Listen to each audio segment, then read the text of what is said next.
नमस्कार, N V news के Facebook live पर आपका स्वागत है। आपके साथ मैं हूं नेहा हबीब। आज चर्चा के लिए हमारे साथ किसान नेता गुरनाम सिंह चढ़ूनी जुड़ चुके हैं। आपका बहुत बहुत स्वागत है सर एनवी न्यूज पर।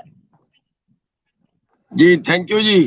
जी सर, जिस तरीके से देखा जा रहा है, आप किसान नेता हैं, बखूबी आप मैदान में डटे हुए थे। 26 जनवरी से पहले की अगर बात की जाए, उसके बाद तस्वीरें 26 जनवरी के बाद बदलती हुई नजर आई है। आपको क्या लगता है, जो आंदोलन आप कर रहे थे, या राकेश शिकायत कर रहे हैं, या फिर जनता कर रही है, देश की तमाम जो जनता है, अवाम है, वो लगी हुई है आंदोलन में ताकि सरकार उनकी बात को सुन सके? क्या आपको लगता है कि सरकार बात सुनने को तैयार है अब तक? देखिए, अभी तक जो सरकार का रवैया रहा है वो ऐसा नहीं रहा जैसा राजा और जनता के बीच होना चाहिए, या जैसा लोकतंत्र में होना चाहिए। जनता 2.25 महीने से सड़क पे पड़ी हुई है, लावारसों की तरह पड़े हुए हैं। 2 डिग्री टेम्परेचर पे बाहर पड़े हुए हैं। 100 पौने 200 मौतें जो है वो अभी तक हो चुकी हैं, और इस सब के बावजूद अभी तक कोई सरकार के ऊपर असर नहीं है और कोई सरकार की तरफ से रिस्पॉन्स नहीं है। 11 मीटिंगें सरकार की तरफ से हुई अभी तक, और 11 की 11 मीटिंगों में जी आपने सर सुना होगा, देश के प्रधानमंत्री मोदी कहते हैं कि एक फोन कॉल की दूरी है किसान नेताओं से, या फिर कह सकते हैं किसानों से, हमारे देश के अन्नदाताओं से। सिर्फ एक फोन की दूरी है। इसके बावजूद भी ये जो रैलिंग की तैयारी की जा रही, काफी बिछाए जा रहे हैं राजधानी दिल्ली में, ये किस चीज की तैयारी? दूरी तो एक फोन की ही है, लेकिन वो फोन कब आएगा ये हमें नहीं मालूम। हम तो इसी बात का 1 हफ्ते से इंतजार कर रहे हैं कि फोन कब आएगा, कब मोदी जी बात करेंगे, कब फोन आएगा। अभी तक तो फोन जैसी कोई बात नहीं है। अभी तक तो वो ट्रक खाने वाली बात कर रहे हैं और जनता का मूड भी एक तरह से बढ़ा रहे हैं। और ये राजा शोभा नहीं देता, क्योंकि राजा है वो खुदा के बाद, परमात्मा के बाद जनता का रखवाला राजा होता है। और अगर राजा जनता को गुमराह करे और ऐसी बात कहे कि बस एक कॉल की दूरी एक फोन की है, ऐसी बातें अगर राजा गुमराह करे, बात पे देश को तो अच्छे संकेत नहीं है और अच्छे जो है ये भूमिका नहीं है। और ऐसा हो रहा है जैसा देश में जनता का राज नहीं बल्कि पूंजीपतियों के लिए देश को बनाया गया हो। तो ये अति दुर्भाग्यपूर्ण है कि ऐसे लोगों के हाथ में आज हमारा राज है। जी लोगों का ये भी मानना है कि आंदोलन को कहीं ना कहीं रुख बदलने की जो कोशिश की गई है, राकेश टिकैत सबसे बड़ा हीरो बनकर सामने आए हैं। उन्होंने रोकर आंसू के जरिए लोगों को एक तरह से कहीं ना कहीं, अगर सत्ता पक्ष की बात की जाए, उस जुबान में बात की जाए, तो उन्होंने साफ तौर से कहा है कि किसान नेता राकेश टिकैत जो है रोल मॉडल बन चुके हैं। वो कहीं ना कहीं किसानों को गुमराह कर रहे हैं। लेकिन राकेश टिकैत बार बार यही कहते हैं कि चाहे कुछ भी हो जाए, इस जमीन से, यानी राजधानी के सरजमीन से, या फिर टिकरी बॉर्डर कर दे, या फिर तमाम बॉर्डर का नाम ले ले हम, उसके बावजूद भी उन्होंने साफ तौर से कहा कि सरकार चाहे कुछ भी कर दे, यहाँ से हम बिना फैसला लिए वापस नहीं जाएंगे। ये चेतावनी है। देखिए, जो भी हुआ है ये प्राकृतिक है, और ये नहीं है कि इसके ऐसा करने में कोई हमारी प्लानिंग थी। सरकार की जरूर प्लानिंग हो सकती थी हमें खदेड़ने की, हमें भगाने की। और जिस तरह से बीजेपी अपने गुंडों के साथ अभी तक 3 बार हमला हमारे ऊपर करवा चुकी है, 1 बार गाजीपुर में और 2 बार कुंडली बॉर्डर पे अपने गुंडों के साथ, और पुलिस साथ में आई और हमला करवा चुके हैं। तो ये प्राकृतिक है कि वो आए तो किसानों को भगाने के लिए थे, और उन्होंने हाथोपाई भी 1 बार आके की वहां पे, और पुलिस उनके साथ में थी। लेकिन प्रकृति का कुछ ऐसा संदेश है, परमात्मा कुछ ऐसा संदेश है कि वो पासा भी बीजेपी के ऊपर उल्टा पड़ा, और लोग जो अपने घरों को चले गए थे वो लोग रात को ही उन्होंने वापसी करनी शुरू कर दी। और जो पूरे देश का किसान है पहले से भी 2 गुनी ताकत से लड़ने के लिए फिर मैदान में आ गया है। जिस तरीके से चढ़ूनी जी, जिस तरीके से देखा जा सकता है, 26 तारीख को देश के प्राचीर पर पहुंचते हैं गुंडे, कह सकते हैं, क्योंकि देशद्रोही भी करार सकते हैं कि जिस तरीके से तिरंगे के साथ खिलवाड़ किया गया है। क्या उस दिन के बाद जिस तरीके से बार बार दीप सिद्धू फेसबुक लाइव पर आकर करके अपनी बात को सफाई देते हुए नजर आते हैं और उन पर अब इनाम घोषित कर दिया गया है कि 1 लाख रुपए दिए जाएंगे अगर सिद्धू को कोई गिरफ्तार करता है, कोई पकड़ कर पुलिस के हवाले करता है। इतने दिनों से वो लाइव आ रहे हैं, किसी ने नहीं पकड़ा। देखिए ये सारा ड्रामा सरकार का करवाया हुआ था और किसान आंदोलन में जितने भी संगठन हैं उनमें से किसी ने भी ये नहीं कहा कि हम लाल किले पे जाएंगे और वहां पे हम कोई धार्मिक झंडा चढ़ाएंगे। ये किसी का प्लान नहीं था। ये बीजेपी के लोगों की अपनी चाल थी और उन्होंने जानबूझ के ऐसा करवाया। और वो झंडा जो धार्मिक झंडा था उसको खालिस्तानी झंडा करार दे दिया गया। बड़ी बात है कि वो धार्मिक झंडा था और उसको खालिस्तानी करार दे दिया गया, तो वो खालिस्तानी झंडा नहीं था।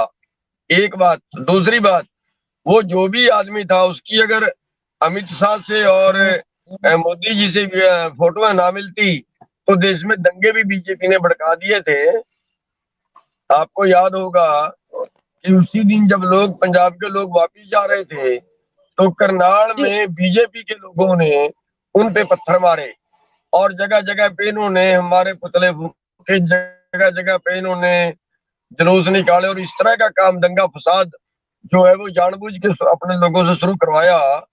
यानी मकसद था कि आंदोलन को दंगों का रूप दे दिया जाए, लेकिन परमात्मा ने उसका भी उल्टा किया और लोगों ने, हरियाणा के लोग बड़े समझदार निकले उस मामले में कि इन्होंने जगह जगह पे पंचायतें की, गांवों में खापों वालों ने पंचायतें की और उन्होंने ये फैसला लिया कि नहीं, ये बीजेपी की हमारा भाईचारा बिगाड़ने की चाल है और उन्होंने तुरंत आंदोलन में आने का फैसला लिया और बीजेपी की वो चाल भी नाकाम हो गई। जिस तरीके से सिंघू बॉर्डर पर भी हमला किया गया, टेंट को हटाया गया, तोड़ा गया, कहीं ना कहीं अफरा तफरी का माहौल देखा गया वहां पर भी, क्या उनकी अब तक गिरफ्तारी हुई? और जो लोग गिरफ्तार किए गए हैं, हिरासत में लिए गए हैं, कई नाम ऐसे हैं जो लापता है वहां किसान, उनको किस तरीके से बाहर किया जा सकता है? उनको जमानत क्यों नहीं मिल पा रही? सरकार के पास कोई जवाब? देखिए पहली बात तो ये कि जो वहां पे हमला किया वो भी बीजेपी के कार्यकर्ता थे और आज तक उन पे कोई मुकदमा दर्ज नहीं किया। दूसरी बात, जो हमारे लोग नरेला सामान लेने के लिए चले गए, कई लोग 20, 25, 30 लोग तो इन्होंने नरेला से पकड़े हैं आंदोलन के 3 दिन बाद 29 तारीख को। और बाकी जो 26 तारीख को ही पकड़े हैं वो भी लाल किले पे नहीं थे। लाल किले से 20 किलोमीटर 30 किलोमीटर दूर लाल किले पे तो चंद लोग थे जो जिन पे मुकदमा दर्ज किया है और बाकी तो सारे लोग जो है वो बाहर से पकड़ के इन्होंने मुकदमे दर्ज किए हैं। और अभी तक कंप्लीट ये नहीं बताया कि कितने लोग इनके पास हैं। 122 लोगों की लिस्ट इन्होंने 3 दिन पहले दी थी, लेकिन उसके अलावा बहुत से लोग लापता हैं। और बड़ी बात यह है कि सुप्रीम कोर्ट की रूलिंग है कि जब मुजरिम के पकड़ ले, पुलिस उसको पकड़ ले तो तुरंत उन्होंने कुछ टाइम के बाद ही उन्होंने अपने उसके घर बताना होता है, चाहे टेलीफोन से बताएं और चाहे उसके किसी रिश्तेदार को सूचित करें। लेकिन इन्होंने आज तक भी उनके घरों को तौर से कह दिया है कि जो भी चीजें, जो भी फैसला लिया जो है, चाहे वो दीप सिद्धू से रिलेटेड हो या फिर जो भी किसान नेता पकड़े गए हो या फिर जिन अन्नदाताओं को हिरासत में लिया गया हो, वो जिम्मेदार सरकार है। सरकार सब कुछ देख रही है, उनको जरूरत नहीं है। जिस तरीके से आपने देखा होगा कि आपको जब रैली निकालनी थी, ट्रैक्टर रैली को लेकर काफी विवाद हुआ, उसके बाद सुप्रीम कोर्ट की तरफ से यह जवाब सामने आया कि आपकी जिम्मेदारी जो है या फिर रैली की जिम्मेदारी जो है वो सिर्फ दिल्ली पुलिस की जिम्मेदारी है। तो सुप्रीम कोर्ट बार बार अपनी बात को कहीं ना कहीं दूसरे के कंधे पर डालने का काम करते हैं। जी, जिस तरीके से ट्रैक्टर रैली को लेकर भी बातचीत हुई थी, किसान नेताओं से बात हुई थी, आप सबसे बात हुई थी, अन्नदाताओं से बात हुई थी, सुप्रीम कोर्ट ने कहा था कि यह जिम्मेदारी जो है ट्रैक्टर रैली की वो सिर्फ पुलिस वालों की जिम्मेदारी है। पुलिस वाले समझे किसको आने के लिए देना है, किसको आने के लिए नहीं देना है। जी, पुलिस ने उसमें हमारे से उसमें भी धोखा किया है और पुलिस के धोखे की वजह से जो लोग हैं वो बागी हुए हैं। अब अगर आप बात करें कुंडली बॉर्डर की, तो कुंडली बॉर्डर पे इन्होंने कहा था कि हम 10 बजे बैरिकेड हटा देंगे। बैरिकेड हटाने की जिम्मेवारी सरकार ने अपने ऊपर ली थी, प्रशासन ने अपने ऊपर ली थी, लेकिन वहां से बैरिकेड 10 बजे नहीं हटाए गए।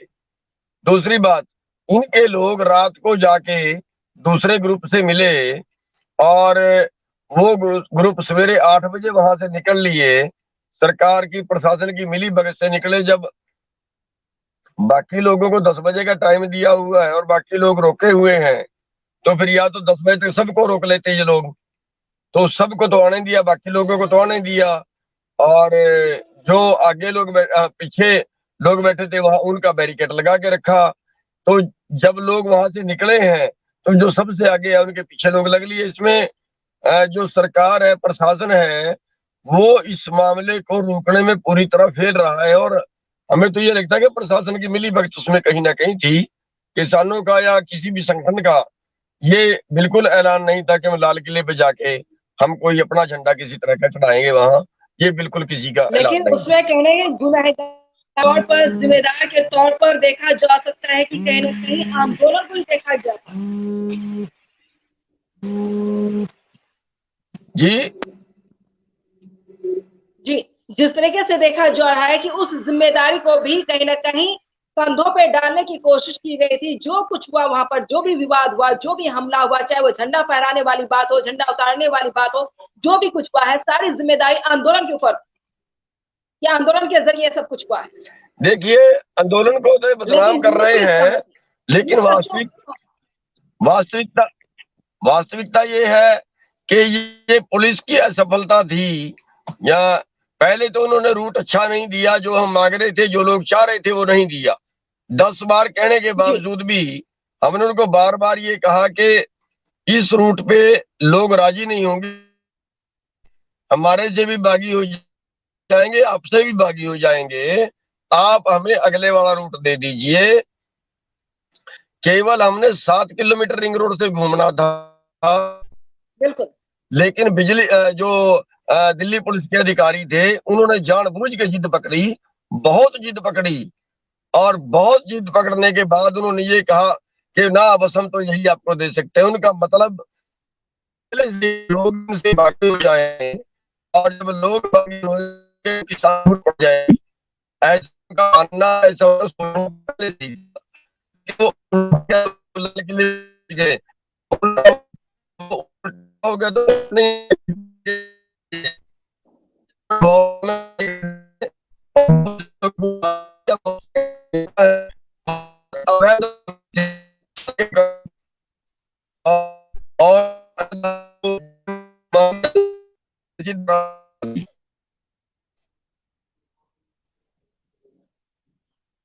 6 फरवरी को जिस तरीके से महापंचायत के बाद अब चक्का जाम की तैयारी है, क्या किसान आंदोलन चक्का जाम करने में सफल हो पाएंगे जिस तरीके से बैरिकेडिंग की गई है?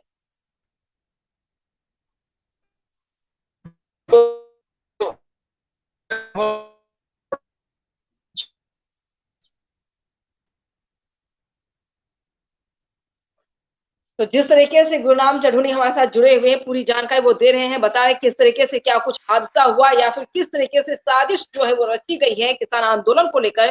किसान आंदोलन में जिस तरीके से तस्वीरें बदलती नजर आ रही है, आप तस्वीर सोशल मीडिया के जरिए देख सकते हैं, टीवी चैनल के जरिए देख सकते हैं, लगातार तस्वीरें बदल रही थी। एक वक्त है आंदोलन कर रहे, आंदोलन करता हमारे अन्नदाता किसान सभी एकजुट होकर हरियाणा, चंडीगढ़, पंजाब, राजस्थान, दिल्ली, हर तरफ से कहीं ना कहीं दिल्ली की तरफ रवाना हुए थे। उस वक्त भी कहीं ना कहीं सरकार की तरफ से, प्रशासन की तरफ से बैरिकेडिंग की गई थी, रोड को तोड़ने की कोशिश की गई थी, ताकि किसान आंदोलन करने के लिए राजधानी दिल्ली की सरजमी पर मौजूद ना हो सके और पहुंच नहीं सके। उसको हटाते हुए, तोड़ते हुए, जैसे वो कोशिश करते हुए कहीं ना कहीं वो अडिग रहे, अटल रहे। किसान अन्नदाता है जो जमीन को चीर कर अन्न उगा लेते हैं, वो दुनिया में कोई भी काम करने को कहीं ना कहीं ताकत रखते हैं। ताकत को, अन्नदाताओं की ताकत को शायद आंकने में कमी आई है, लेकिन उसको देखते हुए जिस तरीके से राजधानी दिल्ली में सिंघू बॉर्डर की हम बात कर लेते हैं, टिकरी बॉर्डर की बात कर लेते हैं, या फिर कहते हैं जिस तरीके से गाजीपुर बॉर्डर पर तस्वीरें बदलती हैं, हालांकि वह राकेश टिकैत कमान संभाल रहे हैं, लगातार महापंचायत की तैयारी चल रही है, इसके बीच आप देख रहे हैं कि बार बार तस्वीरें बदली जा रही है। अब लगातार ये कहा जा रहा है कि जब तक ये आंदोलन वापस तभी होगा जब तक सरकार इस बात को समझ ना ले कि ये कानून काला कानून है, ये डेथ वारंट है। शुरुआती दौर से अन्नदाता यही सवाल पूछते आए हैं कि इस कानून को वापस लिया जाए, रद्द किया जाए, तब तक हम आंदोलन करते रहेंगे। जिस तरीके से चढ़ूनी जी हमारे साथ जुड़े हुए बार बार यही कहते हुए नजर आ रहे हैं कि तस्वीरें बदलने की कोशिश हुई है, आज बैरिकेडिंग क्यों लगाई गई है, वहां पर बार बार लेयर 1 2 3 4 5 लेयर नहीं बल्कि हजारों की तादाद पर वहां पर बैरिकेडिंग की गई है, लेयर बिछाए गए हैं, कांटे डाले गए हैं, तार डाले गए ताकि लोगों को आने में परेशानी हो और लोग जो है यानी अन्नदाता जो है राजधानी दिल्ली में प्रवेश नहीं कर सके। सवाल ये था, जिस तरीके से चढ़ूनी जी देखा जा सकता है, राकेश टिकैत ने चेतावनी दी है केंद्र सरकार को। उनका कहना है कि अभी तो हम बिल को वापस करने के लिए आंदोलन कर रहे हैं, तो सरकार चारों तरफ से घेर कर बैठी हुई है राजधानी दिल्ली में अपने आवास में। अगर हम गद्दी वापसी की मांग करने लगे तो सरकार क्या करेगी? जी देखिए, बिल्कुल गद्दी जो दी है वो लोगों ने दी है, जनता ने दी है। गद्दी कहीं से ये नहीं है कि इनकी कोई जगीर, घर की जगीर है गद्दी। ये तो जनता का राज है, जनता द्वारा है, जनता के लिए है। अगर ये समझे कि इनके का राज है और जो मर्जी अब ये करेंगे देश में, तो वो चलने वाला नहीं है। और देश की जो जनता है वो, उन्होंने पहली सरकारों से भी गद्दियां छीनी हैं और इनसे भी छीन लेंगे। और ये स्थिति जो है वो अच्छी नहीं है देश के लिए, खास तौर पे बीजेपी पार्टी के लिए अच्छी नहीं है। ये धर्म के नाम है, लेकिन आगे ऐसा नहीं होगा। इनकी सारी जो चालें हैं वो परमात्मा जरूर इनकी नाकाम करेगा और जनता जो है इनसे गद्दी भी छीन सकती। तो जिस तरीके से 6 फरवरी को चक्का जाम की तैयारी की जा रही है, उसको लेकर क्या कुछ तैयारी है और क्या कुछ परेशानियां हो सकती हैं? देखिए, पूरे देश में चक्का जाम होगा 3 घंटे के लिए, 12 बजे से 3 बजे तक। उसमें चाहे राष्ट्रीय राजमार्ग हो, चाहे स्टेट हाईवे हो, उसमें सब जाम होंगे। लिंक रोड जाम नहीं करेंगे, लेकिन जो बड़ी सड़कें हैं वो पूरे देश में सभी जाम करेंगे 3 घंटे के लिए, 12 बजे से और शाम के 3 बजे तक। जी, ये गंभीर आरोप भी सामने आया है कि आपने राकेश टिकैत को कहा है कि बीजेपी को आंदोलन एक तरह से बेच चुके हैं, राकेश टिकैत बिक चुके हैं। क्या ऐसा आपने बयान दिया था? खबरें ऐसी चल रही है। नहीं, वो बीजेपी की एक बहुत बड़ी चाल है। वो मेरी बहुत पहले की वीडियो है, उस वीडियो को एडिटिंग करके अब उस वीडियो को तोड़ मरोड़ के अब उस वीडियो को चलाया गया और ये भ्रम बनाया गया कि इनमें आपस में फूट पड़ जाए। लेकिन उसको पता है कि वो पहली वीडियो है और मैं भी अपनी दोबारा वीडियो पाके रात में बयान दे चुका हूं कि ये पहली वीडियो है, बीजेपी शरारत कर रही है। और बल्कि इनका जो आईटी सेल है वो एक तरह से गलतफहमियां फैला रहा है। इनके ऊपर मुकदमा दर्ज इन चीजों के होने चाहिए। इस तरह से जो गलत सूचनाएं लोगों के सामने भेजते हैं, और ऐसी शरारतें पहले भी ये कर चुके हैं। तो आंदोलन पर कई गंभीर आरोप लगे हैं। हालांकि आप सभी पर कहीं ना कहीं एफआईआर दर्ज भी कर दी गई थी उस टाइम में, 26 जनवरी को जो कुछ हुआ उसको देखते हुए। तो क्या अभी भी आप उसी मजबूती से राकेश टिकैत के साथ हैं? क्योंकि आंदोलन यानी 26 जनवरी के बाद तस्वीरें बदली और फूट डालने की कोशिश की गई और आंदोलन में मौजूद कई किसान नेता जो है वो पीछे हट गए। जी देखिए, जिस दिन टिकैत के साथ ये हुआ तो मैं 28 तारीख को टिकैत के पास गया था, उनसे मिला था और 28 तारीख को हमने दोनों ने इकट्ठी वीडियो पाई थी। और 28 तारीख को वीडियो पाके हमने बिल्कुल ये ऐलान किया था कि हम एक दूसरे के साथ हैं और टिकैत साहब को अकेला ना समझे, किसी भी हमारे आंदोलनकारी को अकेला ना समझे। हम पूरे देश के किसान इकट्ठे हैं और हर किसान हमारा नेता है और हम एक दूसरे के साथ उसी तरह से करेंगे जैसे अपने परिवार के साथ करते हैं। ये किसान आंदोलन कब तक जारी रखना है? जिस तरीके से राकेश टिकैत की अगर बात की जाए तो उन्होंने शुरुआती दौर में कहा था कि 2024 तक यह आंदोलन इसी तरह से जारी रहेगा अगर सरकार बात नहीं सुनती है तो? देखिए, हो सकता है कि 2024 भी आ जाए, अगर सरकार मानेगी नहीं तो हो सकता है 2024 भी आ जाए, लेकिन ये तो तय है कि जब तक सरकार नहीं मानेगी तब तक ये आंदोलन जारी रहेगा, ये तो तय है। अब उसमें कितना टाइम क्या लगता है वो सरकार को हमारे से ज्यादा पता। देश की जनता से ज्यादा मजबूत सरकार है? देखिए, सरकार जो है, ये अहंकार तो किसी का नहीं बचा है।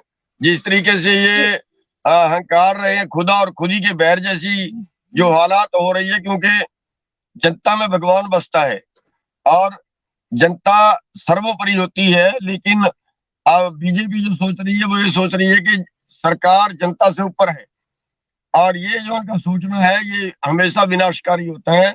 घमंड किसी के लिए भी विनाशकारी होता है।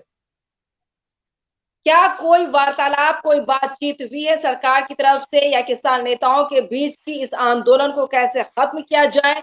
क्या सरकार की तरफ से कोई आश्वासन आप सभी को?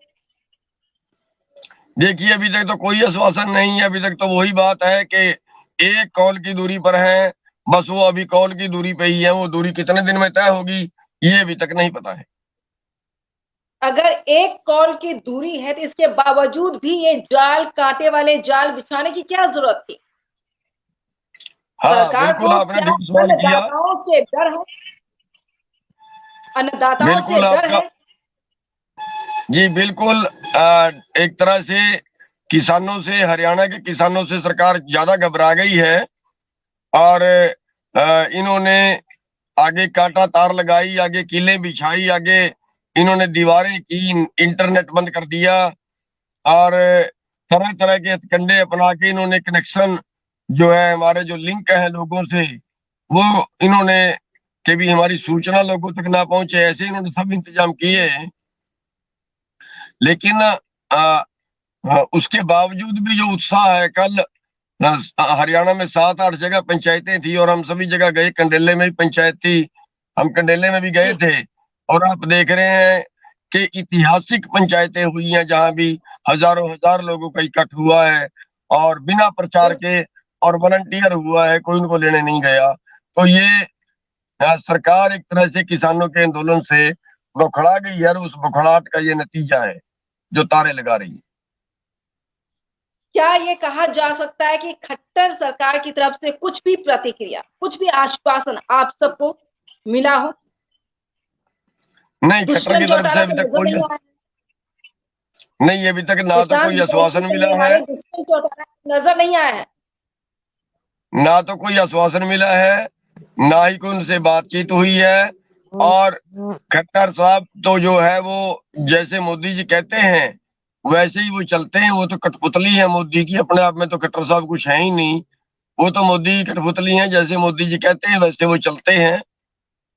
और बस मोदी का जब इशारा होगा तब तो वो कुछ कर ले, वरना वो बात नहीं करेंगे। देश के प्रधानमंत्री बोले या फिर देश के गृह मंत्री बोले या फिर देश के रक्षा मंत्री बोले, देश की सबसे बड़ी जिम्मेदारी अगर देखा जाए इन्हीं तीनों के ऊपर है। क्या इन तीनों पर विश्वास करते हैं कि आने वाले वक्त में किसान को देखते हुए, अन्नदाताओं को देखते हुए फैसला हक में आ जाए? देखिए, ऐसी कोई बहुत ज्यादा संभावना नहीं है कि किसानों के पक्ष में कोई फैसला ये बहुत जल्दी लेने वाले हैं। हाँ, जब ये मजबूर होंगे तब ये फैसला लेंगे। अभी तक तो कोई इशारा इनका, ऐसा कोई ज्यादा अच्छा इशारा अभी तक सामने नहीं आया है कि ये हमारी बात मानेंगे। जी, बिल्कुल। क्या 6 फरवरी को जिस तरीके से किसान, अन्नदाता, देश के अन्नदाता जुटे रहेंगे चक्का जाम में, उससे क्या दूसरे राज्य में प्रवेश करने में किसी तरीके से कठिनाई या परेशानी हो सकती है? जी जिस तरीके से जी 6 फरवरी को चक्का जाम होना है, देश में ही चक्का जाम होगा, उसको देखते हुए क्या आवाजाही में किसी भी तरीके से परेशानी होगी या पूरी तरीके से देख भारत बंद जैसा ऐलान जैसे किया गया था वैसा ही होगा? देखिए, हमारा 3 घंटे का जाम है, 12 बजे से और 3 बजे तक। और इसमें थोड़ी परेशानी तो लोगों को होगी, लेकिन शॉर्ट टाइम का जाम रखा गया है ताकि लोग परेशान ना हो और सरकार को एक चेतावनी भी जाए। जिस तरीके से बार बार देखा जा सकता है कि ये पूछा जा रहा है मीडिया हाउस की तरफ से या फिर कुछ लोग हैं जो किसान आंदोलन को कहीं ना कहीं खालिस्तान करार दे रहे हैं, ड्रामा देखा जा रहा है उनकी नजर में। किसान जो ड्रामा है वो कठपुतली है, दूसरे के इशारों पे नाचते हैं। उस पर सवाल जिस तरीके से है, क्या विपक्ष बार बार कहा जा रहा था विपक्ष जिम्मेदार है, विपक्ष की वजह से यह आंदोलन जारी है। हालांकि अब लोगों को पता जरूर चल गया कि विपक्ष की जिम्मेदारी नहीं बनती है, ये हक की लड़ाई है और हक के लिए किसान अन्नदाता डटे हुए हैं। तो अब क्या नेता के तौर पर पूछा जाता है, आपका नेता कौन है? आपकी आपकी आवाज नहीं आ रही है, आवाज बंद हो गई है। जी, जिस तरीके से आंदोलन को लेकर नेता, मेन नेता कौन है, लीडरशिप कौन है? आवाज नहीं जी, हेलो। जिस तरीके से बार बार पूछा जाता है, बार बार आप चेहरा सामने आते हैं, राकेश टिकैत आवाज सामने नहीं आ आते रही है हैं, जी। जतिन यादव सामने आते हैं, तो यह सवाल क्यों पूछा जाता है आप लोगों से न्यूज चैनल के जरिए या किसी और से कि आपका चेहरा कौन है, आपका नेता कौन है? ये तो हक की लड़ाई है, आमजन की लड़ाई है। क्या इसमें पॉलिटिक्स देखिए बिल्कुल की जा रही है?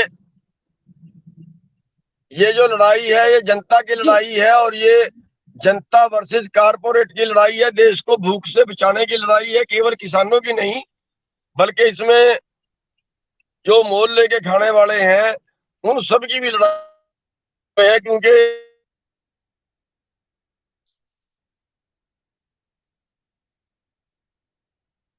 इनको पेट चलाना मुश्किल हो जाएगा और पूरे देश की जान चंद पूंजीपतियों की मुट्ठी में चली जाएगी।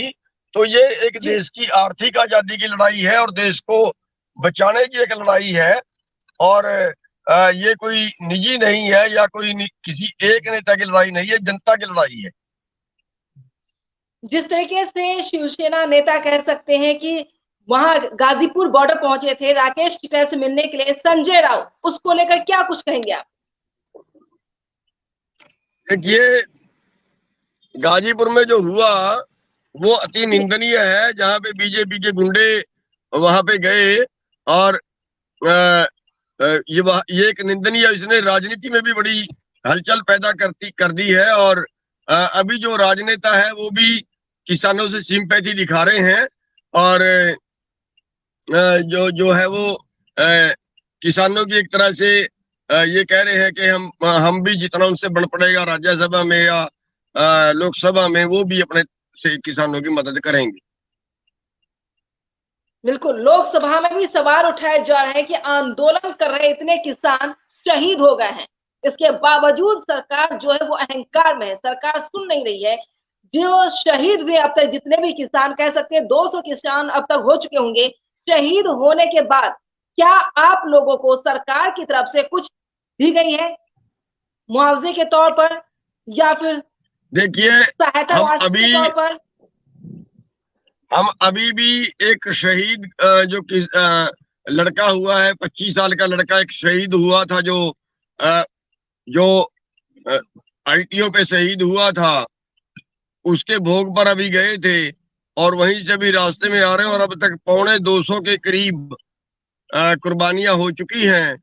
लेकिन सरकार जी, ने अभी तक ना तो किसी को फुटी कोटी मुआवजा दिया है, ना किसी को अभी तक शहीद का दर्जा दिया है, ना कोई उनकी आर्थिक मदद की है। तो किसी ना उनका भविष्य में परिवार को चलाने का कोई उन्होंने आश्वासन दिया है।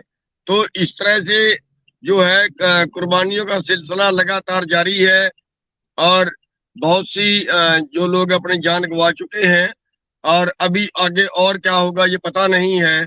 लेकिन सरकार एक तरह से निर्दयी हो गई है और जैसा जनता वर्सेस सरकार की एक लड़ाई होगी हो, इस तरह से सरकार एक जैसी दूसरी पार्टी से कोई सलूक करता है या किसी दुश्मन से जो सलूक करता है, इस तरह का सलूक सरकार जनता से कर रही है।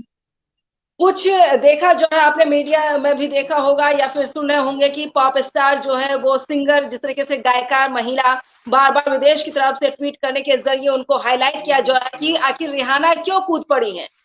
लोगों का मानना है कि रिहाना क्या कांग्रेस नेता है जो कह रही है कि सरकार से सवाल पूछने पर, आंदोलन करने पर इस तरीके से कहीं ना कहीं किसानों को परेशान किया जा रहा है ट्वीट के जरिए। इंटरनेट बंद है, लोग बोल नहीं पा रहे हैं, बोलते हैं इसके बावजूद भी कुछ देखा नहीं जा रहा है। देखिए, जो सच होता है, जो सही होता है, उसको बोलने के लिए बहुत से लोग निकल पड़ते हैं। और मैं तो ये कहूंगा कि ये ट्विटर की लड़ाई नहीं, ये जमीन की लड़ाई लड़नी चाहिए। जो भी अन्न खाता है वो एक तरह से कहीं ना कहीं किसानों का एहसानमंद है। तो हर बिल्कुल आदमी को, हर व्यक्ति को, चाहे वो नेता है, चाहे वो अभिनेता है, और चाहे वो कोई पढ़ा लिखा अधिकारी है, वो आज टाइम है उसके अन्न की कीमत चुकाने का।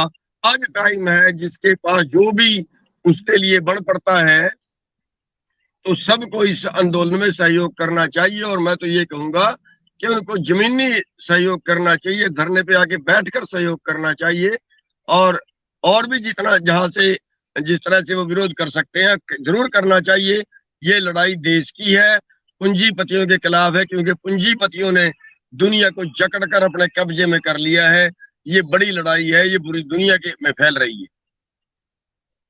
क्या ये कह सकते हैं एक तानाशाही, एक हिटलरशाही जिस तरीके से ब्रिटिश सरकार थी, क्या ब्रिटिश सरकार जैसी सरकार ये नजर आ रही है? क्या वो लक्षण आपको देखने को मिल रहा है जिसकी वजह से परेशानियां लगातार बढ़ती जा रही है आंदोलन के जरिए? जी, ब्रिटिश सरकार से तो बुरा टाइम है। वहां तो हमें पहचान थी कि ये ब्रिटिश लोग हैं, ये अंग्रेज लोग हैं, इनसे हम लड़ लें, उनसे लड़ना आसान था। अब तो हमें ये नहीं पता कि हमें लूट कौन रहा है। अगर सीधा को डाका मारने आ जाए तो उसके साथ लड़ाई की जा सकती है। अब तो जो पॉलिसी के माध्यम से हमें लूट रहे हैं, वो तो हमें यही नहीं पता हम लड़े किसके साथ, हमारे सामने चेहरा कौन है, तो वो अभी तक हमारे सामने नहीं है। और ये लड़ाई जो है ये पूंजीवाद के विरुद्ध है। जो लोग किसान के खिलाफ बोल रहे हैं, आखिरी सवाल, जो लोग किसानों के खिलाफ बोल रहे हैं और सरकार की सहमति जताते हुए नजर आ रहे हैं, उसके लिए आपके पास क्या संदेश है, क्या कहेंगे आप? कृषि कानून को जो लोग समर्थन दे रहे हैं, देखिए, मैं ये कहना चाहूंगा कि वो लोग एक तरह से एहसान फरामोश हैं। जो अन्न खाते हैं, किसान का अन्न खाते हैं, और किसान का अन्न खा के वो एक तरह से हराम कर रहे हैं, वो एहसान फरामोश हैं। और मैं तो ये कहूंगा कि जो सरकार के बीच बैठे लोग हैं उनके अंदर भी कहीं आत्मा होगी, वो भी अपनी आत्मा की आवाज सुने। राज तो मोदी जी कर रहे होंगे, अमित शाह कर रहे होंगे, उनके बहुत से लोग तो ऐसे हैं जो खाली उनके कुछ फायदा नहीं उठा रहे हैं राज से। तो उन लोगों को अपनी आत्मा की आवाज सुननी चाहिए और पार्टी छोड़कर बाहर आ जाना चाहिए। उनको पाप का भागीदार नहीं बनना चाहिए। बिल्कुल। एएनयू न्यूज से जुड़ने के लिए सर आपका बहुत बहुत शुक्रिया, आपने कीमती वक्त दिया है। जिस तरीके से आप देख सकते हैं कि गुरनाम सिंह चढ़ूनी जी हमारे साथ जुड़े हुए एएनयू न्यूज के जरिए, तो लगातार गुरनाम सिंह चढ़ूनी ने यही सवाल पूछा है कि सरकार को सुनना चाहिए, सरकार अहंकारी हो चली है, सरकार को एक बार सोचना होगा कि क्या बिना अन्न खाए कोई इंसान जी सकता है? शायद हर किसी के जबान पर एक ही आवाज है, एक ही जवाब होगा कि अन्नदाताओं के बगैर ये देश जो है वो अधूरा है, हिंदुस्तान की सरजमी अधूरी है। इसलिए किसान आंदोलन कर रहे हैं। बार बार कहा जा रहा है कि सरकार एक बार सोचे, जिस तरीके से कील काटे ठोकने से बेहतर है कि एक बार बात करें उसके बाद फैसला ले। जिस किसान के लिए यह कानून पास किया गया है वही किसान सहमत नहीं है, उन्हीं को फायदा नहीं है, तो वो किसान आंदोलन इसी तरह से करते रहेंगे। लेकिन सरकार को ये बार बार चेतावनी दी जा रही है कि सरकार एक बार सुने, क्योंकि यह आंदोलन किसानों का आंदोलन है, किसी राजनेताओं का आंदोलन नहीं, किसी पार्टी का आंदोलन नहीं है। इसलिए सरकार को एक बार सोचना और समझना होगा और फैसला सरकार पर देना होगा। यानी सरकार को चाहिए, हुकूमत को चाहिए इस फैसले को सही तरीके से अन्नदाताओं के हक में करे। फिलहाल इतना ही। देश दुनिया की तमाम खबरों के लिए बने रहिए एएनयू न्यूज के साथ। नमस्कार।